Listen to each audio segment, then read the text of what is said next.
चलिए बेटा ध्यान दीजिए इधर सब लोग। Electrostatics of a conductor. यहां कुछ फैक्ट्स है, कुछ पॉइंट्स हमको हमको देखना है। देखो, अगर हम लोग बात करेंगे, जब भी चार्जेस का फ्लो होता है किसी कंडक्टर में तो कैसा होता है?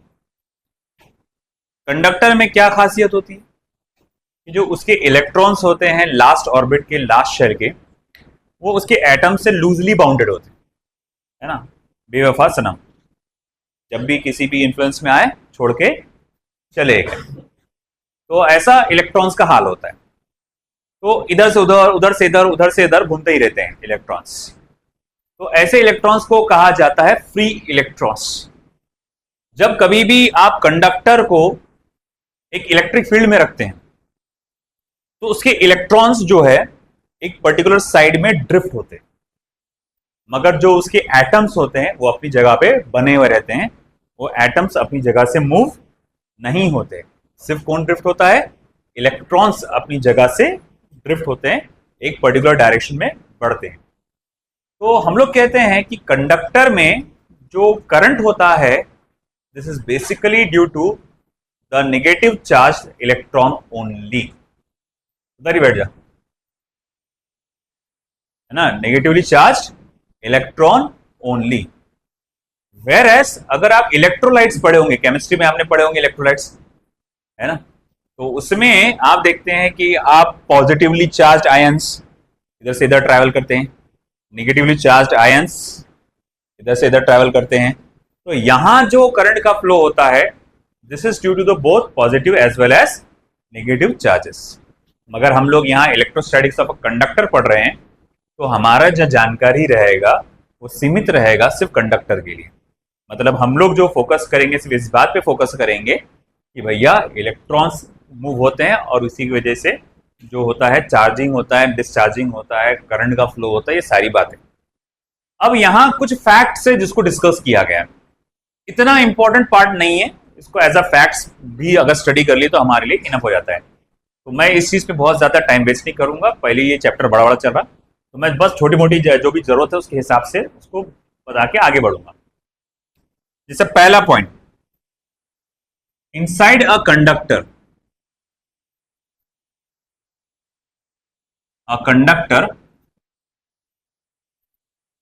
Electric field is zero. Conductor के अंदर इलेक्ट्रिक फील्ड हमेशा जीरो होती है। आपको याद होगा मैंने कहा था एक मेटालिक कंडक्टर है, किसी भी रैंडम शेप का कंडक्टर, है ना, मेटल से बना हुआ। आप इसको चार्ज करो, क्या होता है?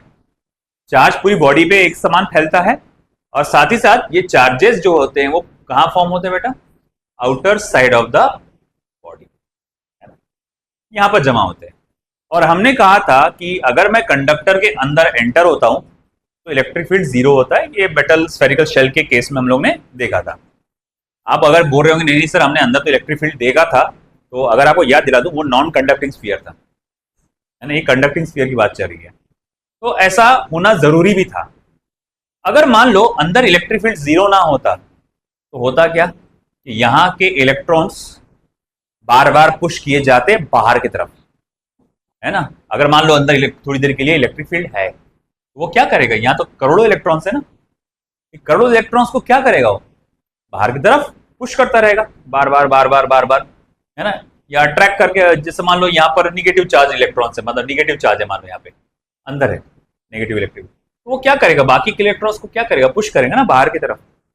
और फिर मैं बोलूंगा फिर ये स्टैटिक कंडीशन रहेगी क्या? स्टैटिक कंडीशन मतलब एक जो भी सिचुएशन है वो ठहरी हुई सिचुएशन, उसमें कोई बदलाव नहीं आ रहा, तो उसको हम लोग कहेंगे स्टैटिक कंडीशन। मतलब मान लो कि जो जहां बैठा हुआ वहां बैठा हुआ है ना, पूरी क्लास हुए तक वहीं बैठा हुआ है, तो हम लोग कहेंगे वो स्टैटिक कंडीशन। हाँ, मगर मान लो थोड़ी देर के बाद कोई उठ के इधर आ गया, कोई इधर आ गया, कोई उधर आ गया, कोई इधर आ गया, अपने अपनी जगह बदल रहा है, तो ये स्टैटिक कंडीशन नहीं है। तो हम लोग कहते हैं कि हम बोलते हैं कि भाई आपका कंडक्टर जब चार्ज होता है तो स्टैटिक कंडीशन में होता है और चार्जेस अपनी जगह पे बैठे हुए रहते हैं, कोई मूवमेंट नहीं होता।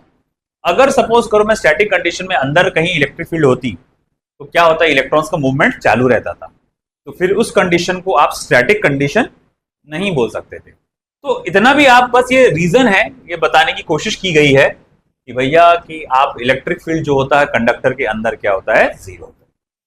सेकेंड पॉइंट जो दिया गया है, okay, at the surface of a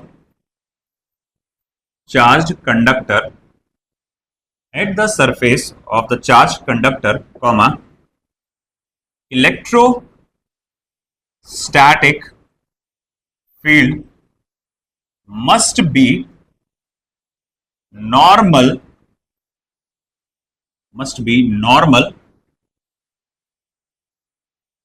to the surface at every point. वो याद है इलेक्ट्रिक फील्ड लाइंस पढ़े थे तुमने, उसकी प्रॉपर्टीज पढ़े थे। इलेक्ट्रिक फील्ड लाइंस या electric lines of force are normal to the surface from where they start and where they end. Electric field lines जो होते हैं ये हमेशा नॉर्मल होते हैं सरफेस को, अगर नहीं होते तो क्या होता। मान लो थोड़ी देर के लिए ये एक रैंडम शेप की एक बॉडी ले लिया मैंने, और मैंने देखा कि ये इसकी इलेक्ट्रिक फील्ड इस तरह से है। अगर इसकी इलेक्ट्रिक फील्ड इस तरह से है तो इस इलेक्ट्रिक फील्ड का कोई ना कोई कंपोनेंट निकलेगा, है ना। थीटा तो ई कॉस थीटा, ई साइन थीटा। तो अगर कोई चार्ज यहाँ पे बैठा हुआ है, पॉजिटिव चार्ज यहाँ बैठा हुआ है, तो क्या होगा, ये इलेक्ट्रिक फील्ड के असर से धकेले जाएगा, फिर वो चार्ज क्या करेगा, इधर आ जाएगा कहीं, यहाँ आएगा तो ये भी तो इलेक्ट्रिक फील्ड पैदा करने वाला है। मान लो इसकी भी इलेक्ट्रिक फील्ड ऐसी है, इसका भी इलेक्ट्रिक फील्ड का कंपोनेंट रहेगा, वो भी बाजू वाले चार्ज को क्या करेगा, ढकेलेगा। ये ढकलम ढकली चलती ही रहेगी और पूरे चार्जेस गोल गोल गोल यहीं घूमते रहेंगे, इधर ही सरफेस पर घूमते रहेंगे, इधर से उधर, उधर से इधर, उधर से उधर। पॉजिटिव चार्जेस की बात कर रहा हूं मैं यहाँ पर, है ना। तो मगर ऐसा होता है क्या, हमारा मेटल तो स्टैटिक कंडीशन में होता है, जहां है जो है बैठा हुआ है। तो भैया इसीलिए ये जरूरी है कि ऐसा हो ही नहीं सकता, अगर वो नॉर्मल नहीं होता ना तो स्टैटिक कंडीशन आप अचीव ही नहीं कर सकते, सब मूवमेंट चालू रहता था, इधर उधर इधर उधर चालू रहता था। इसीलिए they are normal to the surface from where they start and where they and.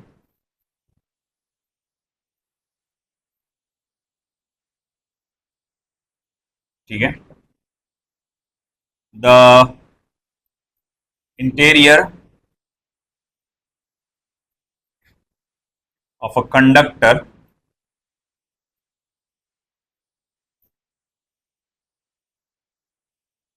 can have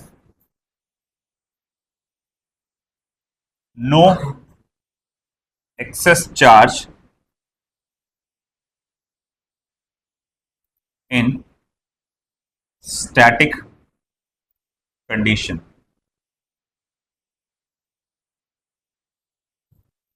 तो भैया बात ऐसी हो रही है कि जब किसी कंडक्टर को आप चार्ज कर देते हो, तो हम लोगों ने तो ये देखा है कि चार्ज जो है उसके आउटर सरफेस पे जमा हो जाता है। चार्ज कहां जमा होता है, आउटर सरफेस पे। अगर चार्ज आउटर सरफेस पे चला गया तो अंदर अगर मैं झांक के देखूं तो इलेक्ट्रिक फील्ड क्या होती है, जीरो। तो अगर अंदर इलेक्ट्रिक फील्ड है ही नहीं, तो अगर कोई चार्ज अंदर बैठा भी रहा तो वो क्या करेगा, उसको अपने अट्रैक्ट करके एक तो न्यूट्रलाइज कर लेगा या रिपेल विपेल करके कहीं और बाहर की तरफ ढकेल देगा। तो भैया ऐसा है कि अंदर कोई चार्ज है ही नहीं, कोई इलेक्ट्रिक फील्ड है ही नहीं, इसी कारण से अंदर कोई चार्ज रह ही नहीं सकता। अगर अंदर कोई चार्ज होता तो वो क्या पैदा करता, इलेक्ट्रिक फील्ड। मगर हम लोग तो पहले ही पढ़ चुके भाई कि inside the conductor electric field is zero. तो अगर inside the conductor electric field is zero, तो inside the conductor there is no charge. आई बात समझ में। फिर उसके बाद electrostatic potential is constant. Electrostatic potential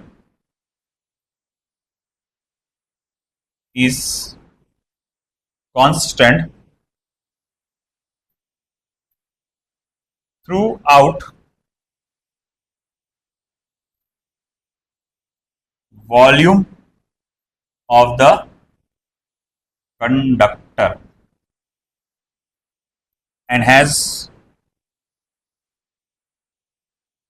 same value as inside on its surface and has same value as inside on its surface. जैसे for example ये एक रैंडम शेप का मेरे पास कंडक्टर है, मैं बोलूंगा मुझे बॉडी के इस हिस्से पे पता पोटेंशियल कितना है, आप कहेंगे V0। अच्छा इस हिस्से पे V0, अच्छा ठीक है इस हिस्से पे V0। अगर मैं अंदर का कोई हिस्सा लेता हूं, यहां बताओ क्या है, तो वो भी क्या रहेगा V0। अगर फॉर एग्जाम्पल मैं कोई भी एक रैंडम शेप की बॉडी ले लेता हूं, देखो इधर इस तरह से कोई भी एक रैंडम शेप की बॉडी है, मैं बोलूंगा इस हिस्से में पोटेंशियल क्या है, जरा बताना तो, V0। इस हिस्से में पोटेंशियल क्या आएगा, ये भी रहेगा V0। यहां अंदर क्या रहेगा V0, इधर कहीं अंदर पूछा तो V0। तो कोई भी कंडक्टर लो आप, किसी भी शेप का लो, किसी भी पॉइंट पर अगर आप देखेंगे तो पोटेंशियल आपको कैसा मिलना है, सेम मिलना है लगातार। ये बात समझ में आपको, तो यही पॉइंट वो बताना चाहता था। Next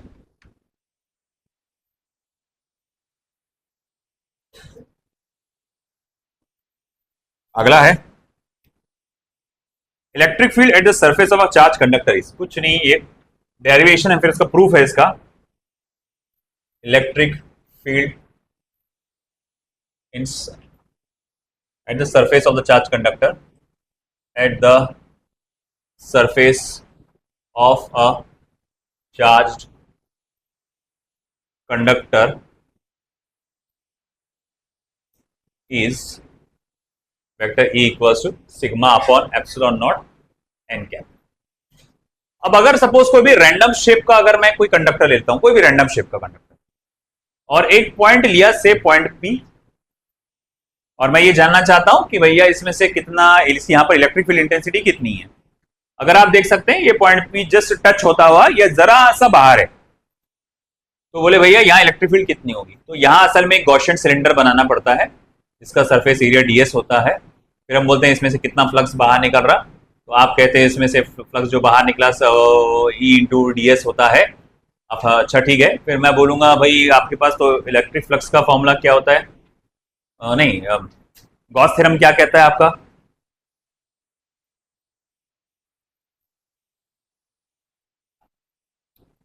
charge per unit surface area 1 upon epsilon 0 net charge enclosed upon, हाँ net charge enclosed, net charge enclosed upon permittivity of the medium. तो भाई नेट चार्ज कितना होता है, तो बोले वो तो होता है sigma into ds upon epsilon 0। फिर दोनों को इक्वेट करो, E into ds is equal to sigma into ds upon epsilon naught, ds cancel, E is equal to sigma upon epsilon naught, है ना। ये सिंपल बेसिक तरीके से ये आ जाता है electric field intensity just outside the charge conductor of any shape. तो आप देखो क्या है, कोई भी शेप का लो, कोई भी रैंडम कोई भी शेप का कंडक्टर ले लो, उसके सरफेस पे या उसके जस्ट बाहर, थोड़ा सा बाहर, अगर कोई आपसे पूछ रहे what is the value of electric field intensity, it is just sigma upon epsilon 0। N cap क्या है, वो डायरेक्शन है, इसका डायरेक्शन है इलेक्ट्रिक फील्ड का। अगर वो electric field positive direction of X axis पे है तो आई कैप रहेगा, positive direction of Y axis पे तो जे कैप। अगर तुमको देखकर डर लग रहा तो मैग्नीट्यूड में लिख लो, E इज इक्वल टू क्या हो जाएगा, सिग्मा अपॉन एप्सिलॉन नॉट, बस बात खत्म, है ना। ठीक है, थैंक यू। अब देखो आगे next point then, electrostatic shielding. Okay, sixth वाला इलेक्ट्रोस्टैटिक शील्डिंग। एक आप घर पे जाके ये ट्राई कर सकते हैं। आप क्या करो, एक बर्तन लो एल्यूमिनियम का भगोना, उसमें कोई प्लास्टिक का कुछ ऐसा रख दो, उसके अंदर तुम्हारा मोबाइल रख दो, ढक्कन लगा दो। अब कॉल करके देखो उस पर लगता क्या कॉल, है ना। भाई ढक्कन हटा दो या मोबाइल को बाहर रख दो निकाल के, अब कॉल करके देखो लग जाएगा। वहीं उसको अंदर रख दो, है ना, और फिर वापस से ट्राई करो, है ना। अब फिर उसके बाद कॉल नहीं लगेगा, है ना। अब क्यों नहीं लगेगा, क्योंकि आपकी जो रेडियो वेव्स है वो अंदर पहुंच ही नहीं पाए, है ना। रेडियो वेव्स वो क्या करते हैं, हम जब कॉल करते हैं तो रेडियो वेव्स आती है ना, रेडियो वेव्स हमारे मोबाइल के एंटीना तक पहुंचती है और वो हमको सिग्नल देती है कि भैया हाँ भाई वो आपको कॉल आया, फलाना फलाना बात करना चाहता है आपसे। है कि नहीं। अब वो रेडियो वेव्स होती क्या है, इलेक्ट्रोमैग्नेटिक वेव्स। इलेक्ट्रोमैग्नेटिक वेव्स मतलब उसमें इलेक्ट्रिक फील्ड होती है और साथ ही साथ मैग्नेटिक फील्ड होती है। मगर आपने एक कंडक्टर के अंदर रख दिया है इसको, मोबाइल को चारों तरफ से घेरा हुआ है, तो उसके अंदर इलेक्ट्रिक फील्ड इंटेंसिटी क्या हो जाएगी, जीरो हो जाएगी। अगर इलेक्ट्रिक फील्ड इंटेंसिटी जीरो हो गई तो रेडियो वेव्स वहां पर पहुंच ही नहीं पाए, वो सरफेस पे ही, है ना, वहीं आसपास घूम के रह गए, है ना, इस वजह से। और अगर मैं बोल रहा हूँ कि मोबाइल को प्लास्टिक के ऊपर इसलिए रखने का बोला मैंने कि इन केस मान लो तुमने किसी तरह सरफेस पे रख दिया, एक आध एंटीना का थोड़ा सा पार्ट टच हो रहा है उसको, मेटल को, तो वो सिग्नल ले लेगा। तो इस तरह से आप क्या करते हैं कि भैया उसको हम देखते हैं कि आपका शील्डिंग हो जाता है, यानी इलेक्ट्रिक फील्ड से उसको बचा कर रखते हैं। आपने देखा होगा लिफ्ट में जाता है इशू अक्सर, लिफ्ट में, लिफ्ट में अगर आप सपोज करो कि कॉल करने की बात करने की कोशिश करेंगे तो नेटवर्क पूरी तरह से चला जाता है या फिर बहुत डाउन हो जाता है, तो वही वहां पर एक इलेक्ट्रोस्टैटिक शील्डिंग हो जाता है चारों तरफ से, है ना, आपको शील्ड हो जाता है। अब जैसे हम लोग कहते हैं इवन आपके जो कहा जाता है कि जब लाइटनिंग होती है, बिजलियां गिरती है, अभी है ना सिचुएशन, बिजलियां गिर रही है, तो जब लाइटनिंग होती है तो सबसे सेफेस्ट जगह है आपकी कार, है ना? अगर कार में हो तो वही सबसे ज्यादा सेफ हो। हाँ, बस इतना है तुम किसी भी मेटल पार्ट को टच मत करना, नहीं तो तुम्हारा भी कोयला बन जाएगा, है ना। तो भाई भाई कितने भी बिजलियां गिरे कार पे तो मसला नहीं होता फिर आप। या फिर आप जैसा प्लेन में जा रहे हैं कि लोग डर लगता है, अरे वाह प्लेन में जा रहे बिजली लगा, अपने बिजली अगर प्लेन पे गिर गई तो क्या होगा, कुछ नहीं होता, है कि नहीं। वो भी शील्डिंग वाला जैसे काम करता है, आपको बाहर से कवर करके रखता है, क्योंकि क्या होगा कि अगर कुछ इलेक्ट्रिक फील्ड के कांटेक्ट में आता भी है तो उसके बाहर की बॉडी पे फैल जाता है बस।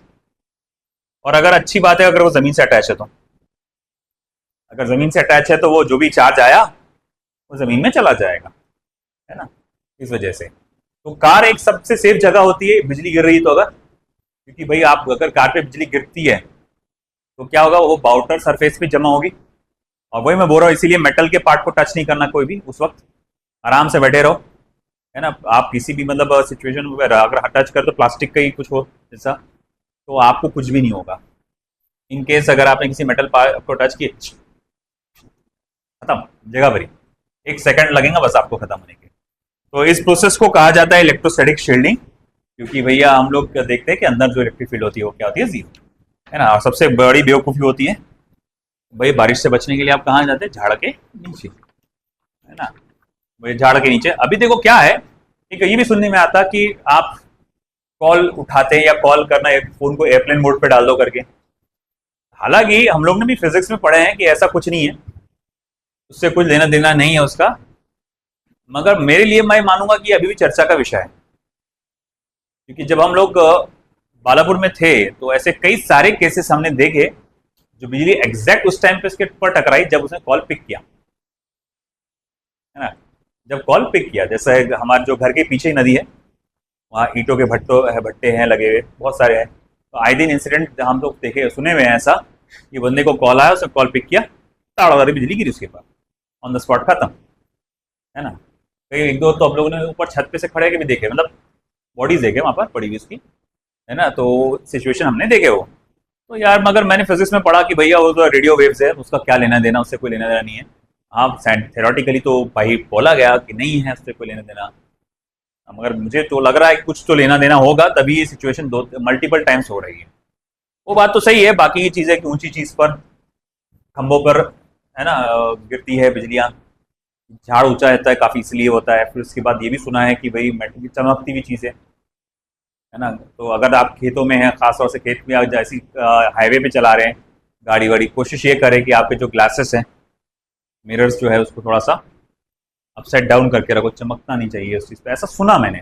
उसके बारे में मुझे थोड़ा भी नॉलेज नहीं है कि चमकती हुई चीज़ों पे क्यों गिरती है कि नहीं गिरती है, मगर सुना है ये भी मैंने, ठीक है। मेटल का तो ऊंची चीज़ का तो मालूम ही चाहिए आपको, मेटालिक चीज़ों पे, हाँ मेटालिक चीज़ों पे भी गिरती है, जो कहा जाएगा, इसीलिए खंभों पे अक्सर देखा हुआ है गिरते हुए उसके, ठीक है।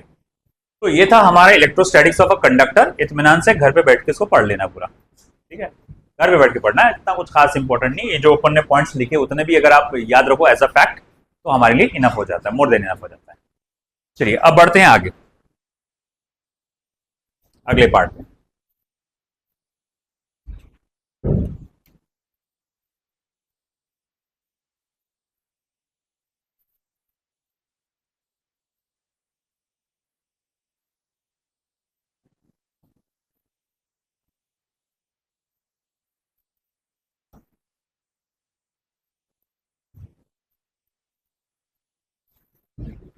पंखे स्लो कर दो एक काम।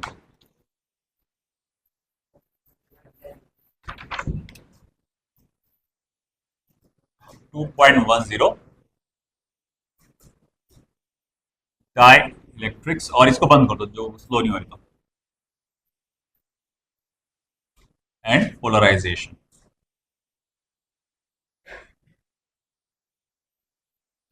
Die electrics and polarization. तो डाइलेक्ट्रिक क्या होता है?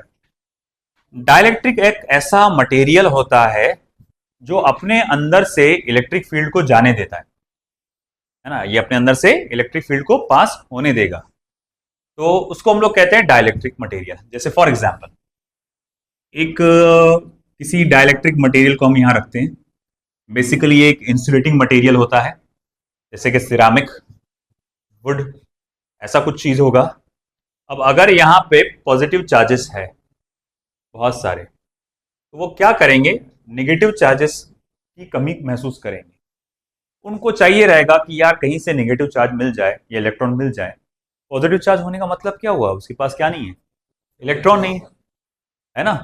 अब वो भाई प्यास में है कि भाई कहीं ना कहीं से मुझे इलेक्ट्रॉन मिल जाए तो मेरा ऑक्टेट कंप्लीट हो जाएगा, है ना। मगर देखिए ये काम में आ सकता है क्या? नहीं, ये काम में नहीं आ सकता। इसके पास है इलेक्ट्रॉन मगर वो देगा नहीं, क्यों? क्योंकि वो टाइटली बाउंडेड है, इंसुलेटर है ना, ये टाइटली बाउंडेड है, वो नहीं देगा। वो देखता है कि दरिया के उस पार कुछ इलेक्ट्रॉन्स बैठे हैं, इनको भी घर चाहिए, है कि? इनको भी, ये भी वो सोचते हैं कि भैया किसी एटम में जाके बैठ जाएंगे, घर मिल जाएगा अपने को, है ना। तो भाई मगर रास्ते में इंसुलेटर है, ये उसको जाने नहीं देगा इजीली। तो हम क्या देखते हैं, ये फोर्स लगाएगा उसके ऊपर, उसको पकड़ के रख के रखेगा, खींच के रखेगा अपनी तरफ, कि भैया जैसी मौका मिलेगा अगर ये रास्ते से इंसुलेटर हटा तो हम इसको अपनी तरफ से खींच डालेंगे। तो बोले कम से कम उसको पकड़ के रखो, ऐसा है ना, फोर्स लगा के। तो फोर्स लगाया, तो फोर्स लगाने के लिए क्या चाहिए, इलेक्ट्रिक फील्ड। तो हमने देखा कि वो इलेक्ट्रिक फील्ड लगा रहा है और अगर जैसी मौका मिलेगा वो खींच डालेगा अंदर उसको, ऐसा है ना। तो ये कोई इलेक्ट्रिक फील्ड पास हो गई यहाँ से। तो इसीलिए हम लोग कहेंगे डाइलेक्ट्रिक एक ऐसा मटेरियल है जो क्या करता है, अपने अंदर से इलेक्ट्रिक फील्ड को पास होने देता है। ये चार्जेस को इधर फोर्स लगाने देता है मगर कभी भी चार्ज को अपने अंदर से फ्लो नहीं होने देगा, ठीक है। अब ऐसा है कि डाइलेक्ट्रिक मटेरियल क्यों यूज करते हैं, आगे आपको पता चलेगा। इससे कैपेसिटी जो होती है वो बढ़ जाती है, तो बारे में देखेंगे उस बारे में। मगर फिलहाल डाइलेक्ट्रिक हम जब पढ़ते हैं तो हमें पता चलता है डाइलेक्ट्रिक मटेरियल दो कैटेगरी के पाए जाते हैं। जब मैं देखता हूं कि मेरे बाजार में जो मिल रहा है डाइलेक्ट्रिक मटेरियल मिल रहा है, तो उसमें देखता हूं कुछ डाइलेक्ट्रिक ऐसे हैं जिन्हें कहा गया है पोलर डाइलेक्ट्रिक, और कुछ डाइलेक्ट्रिक ऐसे हैं जिसे कहा गया है नॉन पोलर डाइलेक्ट्रिक। तो कैसे, देखो बेटा, हम करेंगे क्लासिफिकेशन। डाई इलेक्ट्रिक, जैसे कि मैंने कहा, कुछ को कहा गया है पोलर डाइलेक्ट्रिक, कुछ को कहा गया है नॉन पोलर डाई इलेक्ट्रिक, ठीक है। अब नॉन पोलर और पोलर डाइलेक्ट्रिक क्या चीज है, चलिए देखते हैं। पोलर डाइलेक्ट्रिक इस तरह से उसको कहा गया है कि जिसके मॉलिक्यूल, जैसे फॉर एग्जाम्पल के तौर पे देखता हूं मैं H2O। तो अगर मैं कहूंगा कि कभी आपने H2O का मॉलिक्यूल का डायग्राम आपने बनाया होगा, तो आपने कुछ ऐसा बनाया होगा कि भैया देखो बीच में है ऑक्सीजन का न्यूक्लियस, है ना, और फिर उसके बाद ये ऑक्सीजन अपना ऑक्टेट कंप्लीट करने के लिए दो हाइड्रोजन एटम के साथ कोवेलेंट बॉन्ड फॉर्म करता है, और शायद आपने ये देखा होगा कि ये डायग्राम कुछ इस तरह से बना, नीचे कहीं तो भी आपने हाइड्रोजन के न्यूक्लिया को ऐसा साइड में बनाया होगा। क्या कभी हमने ऐसा बनाया हो डायग्राम को, ये ऑक्सीजन है और ये हाइड्रोजन के इस तरह, ऐसा कभी बनाया क्या आपने? आपने नोटिस किया होगा कि इसको इस तरह से ही बनाया जाता है ना। अब इसके पीछे का कारण क्या है, ये केमिस्ट्री वाले सर आपको ज्यादा डिटेल में बता सकते हैं, बोलिए। Okay okay okay okay, please continue. तो भाई केमिस्ट्री में आपको ये चीजें थोड़ा ज्यादा डिटेल में मिल सकती है, बट हमको उससे कुछ इतना ज्यादा नहीं चाहिए। हमको सिर्फ इतना फैक्ट ये चाहिए कि हम क्या देखते हैं कि यहाँ पर जो पॉजिटिव और नेगेटिव चार्जेस की जो सेंटर ऑफ ग्रेविटीज है वो एक दूसरे से मैच नहीं हो रही। जैसे फॉर एग्जांपल यहाँ पर और भी कुछ इलेक्ट्रॉन्स हो, कितने इलेक्ट्रॉन्स होते हैं आखिरी के शेल में ऑक्सीजन के? 16 है ना? 6 होते होंगे, 6 है ना? नहीं ना? कितना है और क्या नाम है अपना? 8 है। एटॉमिक नंबर मॉलिक्यूल का 16 होता है ना? 8 है, तो फिर दो और, हाँ बराबर, 2 और 6, 6 तो है। तो एक इसके पास 2 हो गया, तो चलो ठीक है। एक इलेक्ट्रॉन तुमको यहां मिलेगा, 2 इलेक्ट्रॉन यहां पेयर बनाएंगे, 2 इलेक्ट्रॉन यहां पेयर बनाएंगे, ये 4 और ये 2 6। तो अगर आप देखेंगे यहां पर सेंटर ऑफ मास जैसा निकालते थे अपन, तो वैसे ही centre of gravity of negative charge आपको यहां एक साइड में मिलेगा और centre of gravity of positive charge आपको एक साइड में मिलेगा।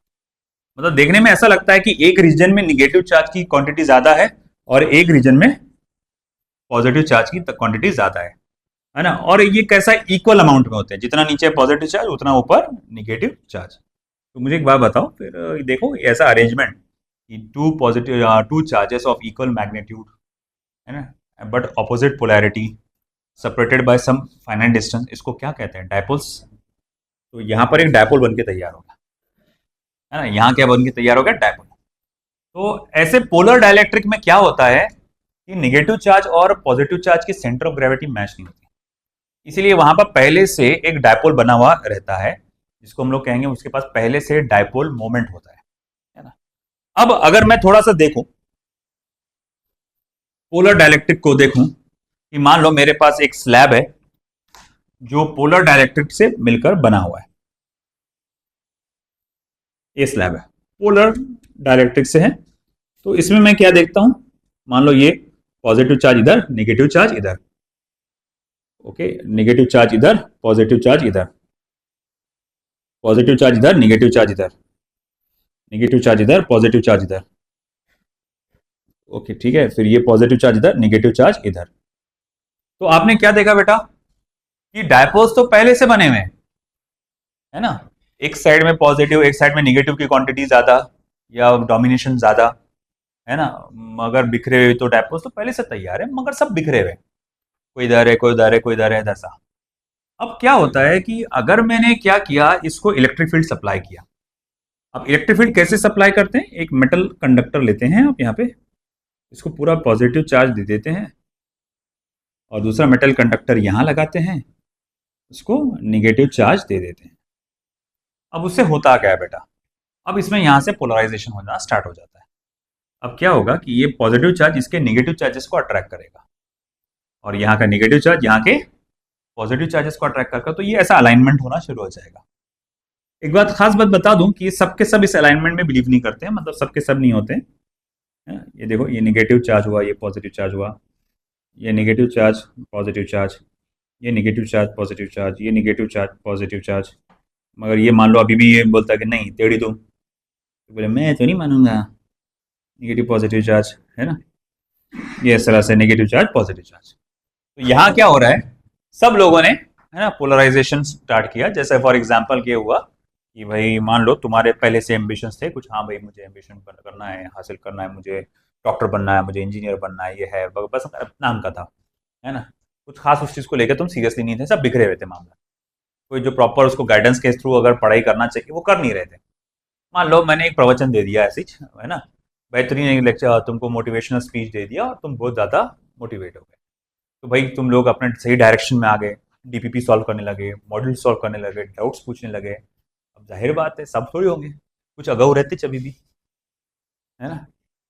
वो कितना भी कर लो, वो है ना टेढ़ी की टेढ़ी चलेंगे वो उनकी तो भैया जितना कुछ भी कर लो वो नहीं सुधरने वाले, तो कुछ छोड़ दो, जो सुधर गए उनको तो देखो, है कि नहीं?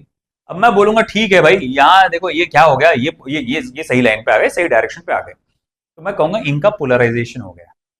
इनका क्या हो गया? पोलराइजेशन हो गया। ये नहीं हुआ, पोलराइज छोड़ दो उसको, छोड़ो, ये सिर्फ जगह भरने का काम करता है। तो भैया ये हो रहा है पोलराइजेशन। आई बात समझ में बेटा आपको? और अब देखो कुछ उसमें क्या होता है, कुछ ऐसे भी होते हैं जिनके अंदर डायपोल्स पहले से बने हुए नहीं होते। जैसे फॉर एग्जांपल मैं हाइड्रोजन का मॉलिक्यूल की बात करता हूँ, हाइड्रोजन का मॉलिक्यूल, जैसे हाइड्रोजन का मॉलिक्यूल अगर मैं बात कर रहा हूँ, उसके पास एक इलेक्ट्रॉन होता है, तो किसी और हाइड्रोजन के एटम से एक इलेक्ट्रॉन शेयर करके वो अपना कोवेलेंट बॉन्ड पूरा कर देता है। तो अब इस तरह का मुझे कुछ अरेंजमेंट नजर आता है। अगर मैं पूछूं कि भाई बताओ कौन से रीजन में पॉजिटिव चार्ज का डोमिनेशन है और कौन से रीजन में नेगेटिव चार्ज का डोमिनेशन है, अब यहां पर आप प्रॉपर बता नहीं पाएंगे, है ना। आप देखेंगे इस साइड भी पॉजिटिव, अरे इस साइड भी पॉजिटिव, अरे बीच में नेगेटिव तो साला यहाँ पर। अब यहाँ क्या कहेंगे कि भैया यहाँ पोलराइजेशन नहीं हुआ। तो अब मैं कहूंगा ऐसी सिचुएशन को कहा जाता है नॉन पोलर डाइलेक्ट्रिक। यहाँ पॉजिटिव और नेगेटिव तकरीबन तकरीबन एक ही जगह पे पाए जाते हैं, उनकी सेंटर ऑफ ग्रेविटी बराबर मैच हो जाती है। देखो सेंटर ऑफ ग्रेविटी बराबर मैच हो रही है, तो इस तरह के आप बोलते हैं नॉन पोलर आपका डाइलेक्ट्रिक। मगर इसमें खासियत क्या होती है, इन लोग को भी जैसा मान लो इनको कोई बेचारे को कुछ भी नहीं था, कोई एम्बिशन नहीं था, कुछ नहीं था, इनको तो पता ही नहीं था करना क्या है ना। फिर एक बंदा आया, उनको समझाया, देखो तुम्हारे पास ये अपॉर्चुनिटीज है, जिंदगी सुधर जाएंगी, तुम मेरी स्कीम ज्वाइन कर लो, है ना। कुछ तो भी ऐसा बहाना कुछ भी देकर आपको इलेक्ट्रिक फील्ड, मतलब कुछ भी एक लालच देकर उसने बोला। तो अब ये बोले ठीक है हम आपकी स्कीम में बिलीव करते हैं, तो भैया ये क्या करेंगे, नेगेटिव चार्ज इधर आ गया, पॉजिटिव चार्ज इधर आ जाएगा, नेगेटिव चार्ज इधर आ जाएगा, पॉजिटिव चार्ज इधर आ जाएगा, नेगेटिव चार्ज इधर, ओए नेगेटिव चार्ज इधर, पॉजिटिव चार्ज इधर, है ना। ओए यार रुक जा, हाँ नेगेटिव चार्ज इधर, पॉजिटिव चार्ज इधर। मगर फिर भी कुछ ना कुछ है बाकी ऐसे, हम तुम्हारे स्कीम में बिलीव नहीं करते, है ना। ठीक है छोड़ो इनको, ये बिलीव नहीं कर रहे, छोड़ो जान दो, ये तो बिलीव कर रहे ना, ये तो मेरे फांसे में आ गए ना, है ना। तो भैया अब ये हो गए पोलराइज, ये हो गए पोलराइज। तो अब ये हम लोग देखेंगे इनका पोलराइजेशन हो गया, आया समझ में आपको। तो अब ऐसा है कि इसी तरह से कुछ टर्मिनोलॉजीज होती है जिसको हम लोग कहते हैं पोलराइजेशन ऑफ डाइलेक्ट्रिक्स सब्सटेंस। तो पोलराइजेशन एक्चुअली कैलकुलेट कैसे करते हैं, तो पहले पोलराइजेशन जो कैलकुलेट करने का तरीका है, charge polarize per unit area देखते हैं हम लोग कि पर यूनिट एरिया में कितने चार्जेस पोलराइज हुए, उसे कहा जाता है पोलराइजेशन। पोलराइजेशन इलेक्ट्रिक फील्ड पे इस तरह से डिपेंड करता है। इलेक्ट्रिक ससेप्टिबिलिटी ये है आपका, है ना। इलेक्ट्रिक ससेप्टिबिलिटी मतलब क्या, इलेक्ट्रिक ससेप्टिबिलिटी क्या है, E बाई ई, मतलब क्या हुआ, इतनी इलेक्ट्रिक फील्ड देने पे कितने पोलराइज हुए, है ना। जैसे फॉर एग्जाम्पल मैं आया, आपको पूरा भाषण दिया और से मान लो 50 में से सिर्फ 10-15 लोग उसमें पोलराइज हुए, बातों हुए सही से, है ना, माने, है ना। अब इमरान सर आए, आपको भाषण दिए, अब वो कहेंगे भाई भाई 50 में से तो 30-40 लोग मोटिवेट हो गए, तो भैया ऐसा हुआ कि पोलराइजेशन उनका ज्यादा रहा, उनकी बात में ज्यादा दम था, तो वो पोलराइजेशन ज्यादा हुआ, तो उनकी ससेप्टिबिलिटी कैसी रही, ज्यादा रही, है ना। हमारी ससेप्टिबिलिटी कैसी रही, कम रही। तो भाई इस तरह से यहां पर देखेंगे ससेप्टिबिलिटी ये होता है कि आप एक particular value of electric field supply करते हैं, उसमें कितना पोलराइजेशन हुआ है, उसको हम लोग कहते हैं इलेक्ट्रिक ससेप्टिबिलिटी। आई बात समझ में। तो this was all about dielectrics and polarization. देखो कैसा है, जब ये यहां पर हम लोग ने एक्सटर्नल इलेक्ट्रिक फील्ड सप्लाई किया, ये एक्सटर्नल इलेक्ट्रिक फील्ड मैंने जब सप्लाई किया, तो आपने देखा कि यहां पर डायरेक्ट इसमें क्या हुआ, पोलराइजेशन की वजह से, यहां पर क्या हुआ, एक साइड में पॉजिटिव चार्जेस जमा हो गया मटेरियल के, डाइलेक्ट्रिक मटेरियल के, दिख रहा है ना आपको, राइट साइड में पॉजिटिव चार्जेस आ रहे और लेफ्ट साइड में नेगेटिव चार्जेस आ रहे। तो होता क्या है कि डाइलेक्ट्रिक भी क्या करता है, अपनी इलेक्ट्रिक फील्ड पैदा करता है, but in the opposite direction. फिर मैं बोलूंगा okay what is the net electric field then, तो आप कहेंगे देखो वो एक्सटर्नल इलेक्ट्रिक फील्ड में से आपको डाइलेक्ट्रिक की इलेक्ट्रिक फील्ड को क्या करना पड़ेगा, माइनस करना पड़ेगा। आपको क्या करना पड़ेगा, माइनस करना पड़ेगा, तो वो रहेगा आपका नेट इलेक्ट्रिक फील्ड। तो जब इसी नेट इलेक्ट्रिक फील्ड को मैं डिवाइड करता हूं एयर के इलेक्ट्रिक फील्ड से, तो ये जो कहलाता है, हमें कहलाते हैं डाइलेक्ट्रिक कांस्टेंट, है ना, कि भैया इलेक्ट्रिक फील्ड में कमी आई है और कितनी कमी आई है, ये सब डालने के बाद जब हम ये कैलकुलेट करते हैं, एयर की इलेक्ट्रिक फील्ड से कंपेयर करके देखते हैं, तो इसी को कहा जाता है आपका डाइलेक्ट्रिक कांस्टेंट। वो जो मैं बताया था कुलम्स लॉ में, कि मैं आपको बताऊंगा आगे, ये इस तरह से। अब ये डालने से फायदा हुआ कि नुकसान हुआ, इस चीज के बारे में भी हम लोग डिस्कस करेंगे, थोड़ा बाद में करेंगे, है ना, जब कैपेसिटेंस पढ़ेंगे तब पढ़ेंगे। फिलहाल आप एक काम करिए, आपको जो पार्ट दिया है डाइलेक्ट्रिक्स एंड पोलराइजेशन, वो पार्ट पढ़ लीजिए।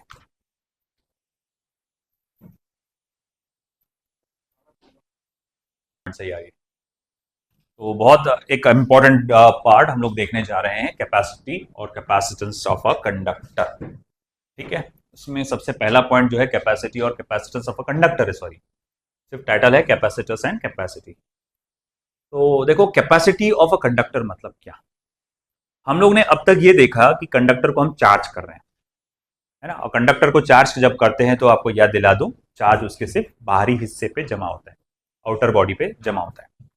मगर इसको चार्ज करने की भी एक लिमिट होती है। ऐसा नहीं कि बस करते रहो करते रहो करते रहो करते रहो, जितना चाहे उतना कर लो, ऐसा नहीं रहता। इसको चार्ज करने की एक लिमिट होती है। क्यों ऐसा, देखो, मान लो कि मेरे पास एक रैंडम शेप का कंडक्टर है, इस तरह से एक रैंडम शेप का कंडक्टर है, और मैं इसको पॉजिटिवली चार्ज कर रहा हूं। कैसे चार्ज करूंगा, इसके इलेक्ट्रॉन्स को रिमूव करके। तो ये पॉजिटिवली चार्ज करते जा रहा हूं और ये चार्ज हो रहा है हो रहा है हो रहा है। आपको याद होगा पॉइंटेड एंड पे सरफेस चार्ज डेंसिटी कैसी होती है, ज्यादा होती है। ये एकदम शुरुआत में आपने पढ़े थे, ये स्टार्टिंग में जब अपन पढ़ा रहे थे ना, उसमें आपने ये पढ़े थे। इस तरह से आपका मान लो आपका चार्ज, ये कंडक्टर चार्ज हो रहा है। जब ये कंडक्टर चार्ज होता है, जैसे मैं यहां उसको किसी कंडक्टर ये शेप का मैं इसको चार्ज कर रहा हूं, तो इसके सराउंडिंग में, आसपास में, एटमॉस्फेयर में बहुत सारे क्या है, गैस मॉलिक्यूल्स हैं जो तैर रहे हैं। हाइड्रोजन, ऑक्सीजन, नाइट्रोजन, ये सब यहाँ पर तैर रहे हैं यहाँ पर आसपास। वो क्या करता है, इनके इलेक्ट्रॉन्स को अपनी तरफ अट्रैक्ट करता है, इलेक्ट्रॉन्स को अपनी तरफ अट्रैक्ट करता है। जैसे एक पर्टिकुलर मॉलिक्यूल होगा, है ना, उसके न्यूक्लियस को तो रिपेल करेगा मगर इसके इलेक्ट्रॉन को अट्रैक्ट करेगा, इस तरह से अट्रैक्ट करेगा। ओके, आप जितना ज्यादा चार्ज करते चले जाओगे, वो क्या होगा, ये और उसको अपनी अपनी अपनी अपनी तरफ क्या करेगा, खींचता चला जाएगा। बहुत ज्यादा चार्ज करने के बाद मैं ये देखता हूं कि इलेक्ट्रॉन को यहां से खींच डाला पूरा उसने, और ये इलेक्ट्रॉन अपने पास ले लिया उसने, चुरा लिया उसका इलेक्ट्रॉन, और खुद को क्या कर लिया उसने, न्यूट्रलाइज। वो अलग बात है, ये पॉजिटिवली चार्ज आयन बन गया, नो डाउट, उससे कोई देना देना नहीं है, मगर ये क्या हुआ, उसने अपने आप को न्यूट्रलाइज कर लिया। इसी तरह ये इलेक्ट्रॉन ने भी इसको, ये पॉजिटिव चार्ज ने भी इस इलेक्ट्रॉन को चुराया और इसने भी अपने आप को न्यूट्रलाइज कर लिया। अब इसके ऊपर अगर मैं और चार्ज करने की कोशिश कर रहा हूं तो हो ही नहीं रहा है। वो क्या कर रहा है कि यहां जो भी चार्ज आ रहा है, वो क्या कर रहा है, यहां से इलेक्ट्रॉन खींच रहा है सराउंडिंग से और आपको न्यूट्रलाइज कर दे रहा है खुद को, है ना। जैसे एग्जांपल के तौर पे ये कंडक्टर पे मैंने 100 चार्जेस, पॉजिटिव चार्जेस जमा किया था, और जैसे ही मैंने और उसके ऊपर पॉजिटिव चार्ज जमा किया, 101, 102 पॉजिटिव चार्ज जमा किया मैंने, तो मैंने क्या देखा, वो आजू बाजू से इलेक्ट्रॉन खींच लेता है, न्यूट्रलाइज कर लेता है। बताओ वापस कितने बचे, 100, है ना। मैंने फिर से कोशिश किया, मैंने और जल्दी जल्दी रब करके इलेक्ट्रॉन्स निकाल लिया बाहर, और मैंने मान लो 10 पॉजिटिव चार्ज एक्स्ट्रा बना लिया, यानी 110 पॉजिटिव चार्ज हो गया। ये फिर से क्या करेगा, आजू बाजू के एटमॉस्फेयर से 10 इलेक्ट्रॉन खींचेगा और अपने आप को न्यूट्रलाइज कर देगा। बताओ अब बचे कितने, वापस से 100। तो अब 100 के ऊपर तुम कर पा रहे क्या चार्ज उसको, नहीं। तो यही इसकी कैपेसिटी, तुम इसको 100 के ऊपर चार्ज नहीं कर पाओगे, है ना। अच्छा ठीक है, मान लिया ये इसकी कैपेसिटी है। और एक बात ये भी समझ में आता है कि जितना ज्यादा चार्ज रहेगा, अगला चार्ज जमा करने के लिए मुझे उस पर ज्यादा उतनी मेहनत करना पड़ेगी।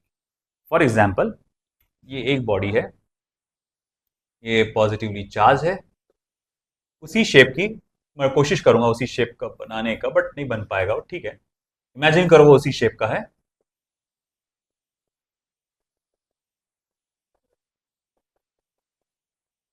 ठीक है, ओके, ये चार्ज है, वही बॉडी एग्जैक्ट है, ऐसी शेप की एग्जैक्ट बॉडी है, बट पॉजिटिवली चार्ज क्वांटिटी क्या है, ज्यादा है। अब ये एक 1 कूलम का चार्ज है, ये कितने का है, 1 कूलम का चार्ज है। इन्फिनिटी से ला रहा हूं, इन्फिनिटी से लाके मुझे इसके सरफेस पे रखना है, इसके भी सरफेस पे रखना है और इसके भी सरफेस पे लाके रखना है। बताओ सबसे ज्यादा दिक्कत मुझे किसके सरफेस पे महसूस होगी, बोलो, सेकंड, है ना। क्यों, ज्यादा रिपेल करेगा वो, क्योंकि उसकी चार्ज क्वांटिटी क्या है, ज्यादा है। तो एक बात तो समझ में आ रहा है कि जो बॉडी जितना ज्यादा चार्ज है, उस पर चार्ज जमा करने में और ज्यादा प्रॉब्लम जाती है, उसका पोटेंशियल जो है वो क्या हो जाता है, बढ़ जाता है।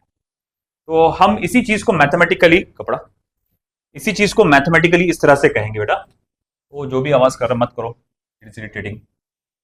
तो अब इसी चीज को मैं ये कहूंगा कि चार्ज जो है डायरेक्टली प्रोपोर्शनल है टू द इलेक्ट्रिक पोटेंशियल, है ना।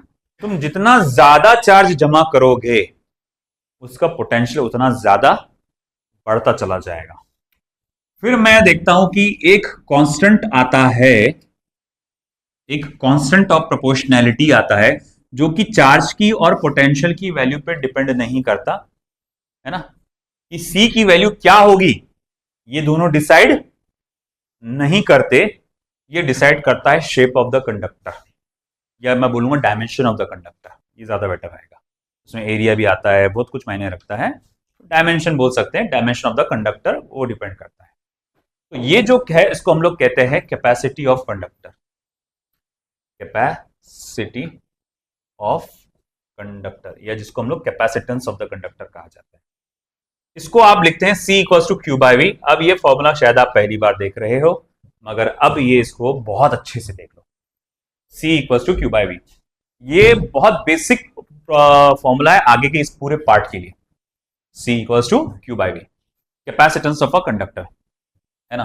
कैपेसिटेंस ऑफ कंडक्टर है क्या, है ना, the amount of charge stored per unit potential difference, इसको हम लोग कहते हैं कैपेसिटेंस ऑफ कंडक्टर। इसका एसआई यूनिट अगर मैं पूछूं क्या है, कैपेसिटेंस ऑफ कंडक्टर का एसआई यूनिट क्या है, इट इज फैरेड, फैरेड जिसको कैपिटल एफ से सिंबलाइज किया जाता है, फैरेड, है ना। फराद मत कर देना भाई, फराद भाई है के, है ना, फैरेड, ठीक है। अब इसका डायमेंशन क्या होगा, अगर मुझे कैपेसिटेंस का डायमेंशन निकालना है तो मैं वो कैसे निकालूंगा, ओके। चार्ज का डायमेंशन होता है T1 A1, चार्ज का डायमेंशन होता है, पोटेंशियल डिफरेंस का डायमेंशन, एनीबॉडी, जो लोग बैच अटेंड कर रहे थे रिपीटर्स की, तो उसमें मैंने बताया था याद रखने का तरीका, चलो अभी बता देता हूँ, कोई बात नहीं। पहले तो कैलकुलेट कर लो, एक काम करो, वर्क डन अपॉन चार्ज, है ना। वर्क डन का डायमेंशन क्या होता है, M1 L2 T - 2, चार्ज का T1 A1, तो वो हो जाएगा M1 L2 T - 3 A - 1। ये पार्ट को उतना देखो क्या आ रहा है, पावर का डायमेंशन, है ना, और उसके साथ क्या है A - 1, है ना। अगर तुमको बेसिक डायमेंशन याद है उसमें पावर भी आता, तो मैं बोला था कि भैया पावर का डायमेंशन मल्टीप्लाई बाय A - 1, ये याद रखो, याद रहेगा पोटेंशियल डिफरेंस का डायमेंशन। तो पावर का dimension M1 L2 T - 3 A - 1, आया समझ में। अब आगे क्या करो, सॉल्व उसको पूरा, M ऊपर जाएगा, -1 हो जाएगा, और -1 L - 2 L4 T4 हो जाएगा, सॉरी T4 A2। तो ये हो जा रहा हमारा डायमेंशन, है ना, इसका कैपेसिटेंस का, आया समझ में आपको, ठीक है। तो ये था हमारा कैपेसिटेंस का, किसी भी कंडक्टर का अगर मुझे कैपेसिटेंस निकालना है तो उसका फॉर्मूला। अब खास तौर से स्फेरिकल कंडक्टर का कैपेसिटेंस बहुत पूछा जाता है, तो उसका फॉर्मूला डिराइव करेंगे। देखो अपन एक इमेजिन करो, स्फेरिकल कंडक्टर पे चार्ज क्यों है ना, और इसके सरफेस पे पोटेंशियल होता है V, यानी किसी चार्ज को इसके सरफेस पे लाके रखना है तो पोटेंशियल होगा V। इसका रेडियस क्या है, कैपिटल R। तो मैं कहूंगा अच्छा जरा बताना, तो वो electric potential on the surface of a charge spherical conductor का फॉर्मूला क्या है, तो आप कहेंगे 1/4πε0 Q/R, है ना, 1/4πε0 Q/R, ये आप बोलेंगे इस तरह से। अच्छा ठीक है, एक काम करो, ये 4πε0 R को इधर ला लो, ठीक है ला लिए। अब आगे क्या, V को इधर ला लो, हाँ जी ला लिए। आगे क्या, जरा देखो Q/V क्या होता है, देखो क्या होता है Q/V, C, है ना। तो कैपेसिटी होता है, देखो C = 4πε0 R, यानी capacity of a spherical conductor depends upon radius. तुम्हारा जितना ज्यादा रेडियस बढ़ता चला जाएगा उतना उसकी कैपेसिटी स्फेरिकल कंडक्टर की बढ़ती जाएगी, वो और ज्यादा चार्ज स्टोर करने के काबिल हो जाएगा, ठीक है। और जैसे कि मैंने कहा कैपेसिटी इस बात पे डिपेंड नहीं करती, डिसाइड नहीं करती, मतलब चार्ज और पोटेंशियल मिलके ये नहीं डिसाइड करते कि कैपेसिटी कितनी, हाँ उसका पता लगा सकते हो इतनी इतनी कैपेसिटी है, मगर वो डिसाइड नहीं करेंगे। बात समझ में आ रहा ना, ये चार्ज और पोटेंशियल मिलके ये डिसाइड नहीं करेंगे कैपेसिटी क्या होगी, वो कौन डिसाइड करेगा, उनका डायमेंशन, है ना, ये कंडक्टर का जो डायमेंशन है वो डिसाइड करेगा। हाँ मगर ये पता लगाया जा सकता है कि इसकी कैपेसिटी क्या होगी, एक बार समझ में, ठीक है। और देखो एक चीज है जिसका डेरिवेशन मैं आपको थोड़ा बाद में बताऊंगा, मगर इसके न्यूमेरिकल्स अभी से आते हैं इस पार्ट पे। अगर किसी ने पूछा स्फेरिकल कंडक्टर का पोटेंशियल एनर्जी का वैल्यू क्या है, तो उसके 3 फॉर्मूले हैं, 1/2 QV, Q² / 2C और 1/2 CV²। ये पोटेंशियल एनर्जी का फॉर्मूला आता है। आया बात समझ में आपको ये, है ना? तो यहां तक आप पढ़ लीजिए, फिर कॉम्बिनेशन ऑफ चार्ज ड्रॉप से हम लोग देखेंगे। देख लो आप यहां तक।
चलो वो बेटा,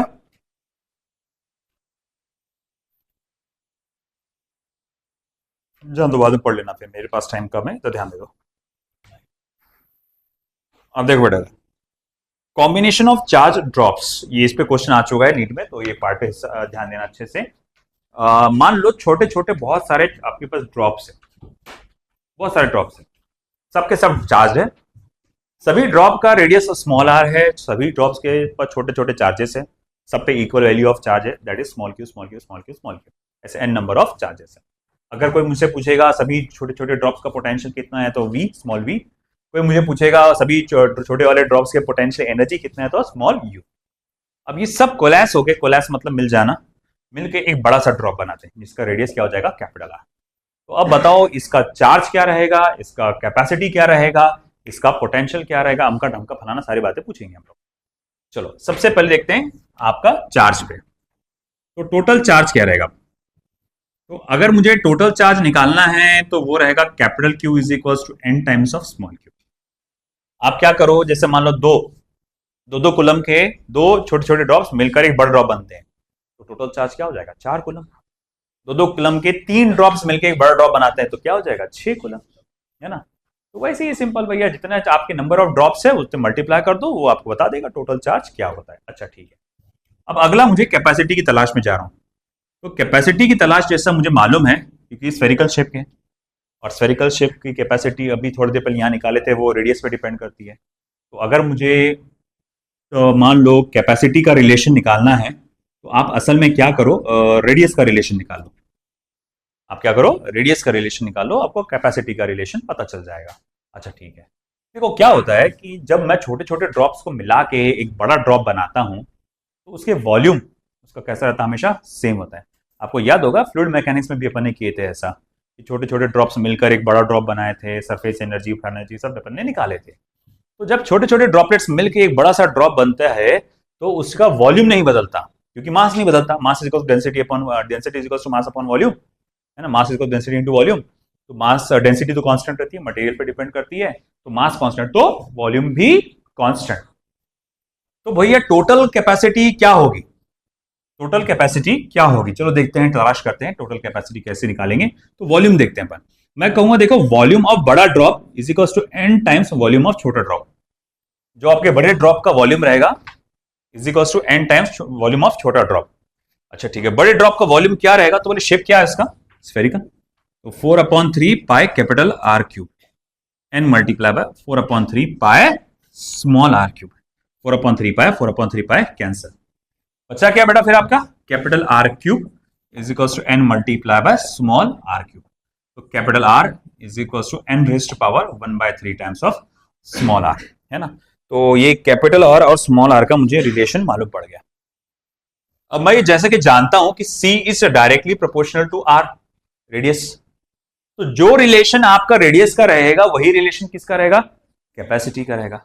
भैया ऐसा है कि C is equal to n raise to power 1/3 times of small c, है ना।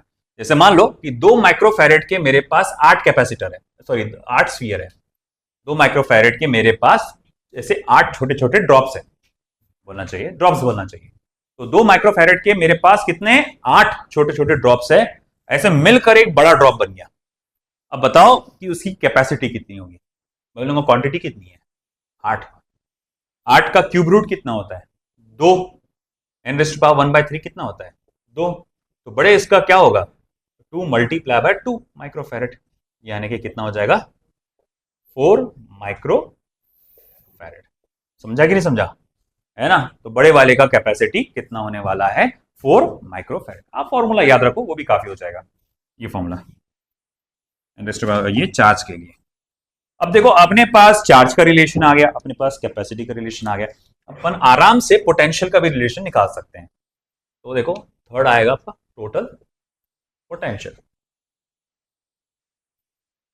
कैसे निकालेंगे टोटल पोटेंशियल, बहुत आसान है।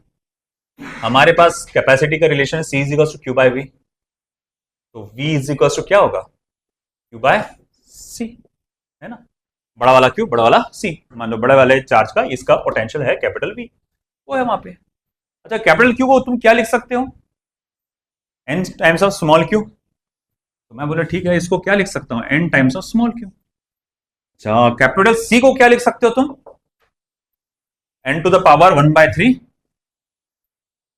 है ना, स्मॉल c 1/3। अच्छा ठीक है, अब ये पावर देखो नीचे दोनों है तो सब्ट्रैक्ट होते हैं। इंडाइसिस क्या कहता है बेस सेम हो और डिवीजन में हो तो पावर क्या होगा सब्ट्रैक्ट, तो 1 माइनस 1/3 क्या हो जाएगा 2/3। तो अब मैं कहूंगा अच्छा ठीक है भैया, तो पोटेंशियल तुम्हारा क्या रहेगा n raise to power 2/3 times Q by C, छोटा वाला तो छोटा वाला potential n raise to power 2/3 times of small v। आया समझ में, तो पता ये चला कि जो बड़ा वाला पोटेंशियल है वो क्या रहेगा छोटे वाले का बराबर रहेगा।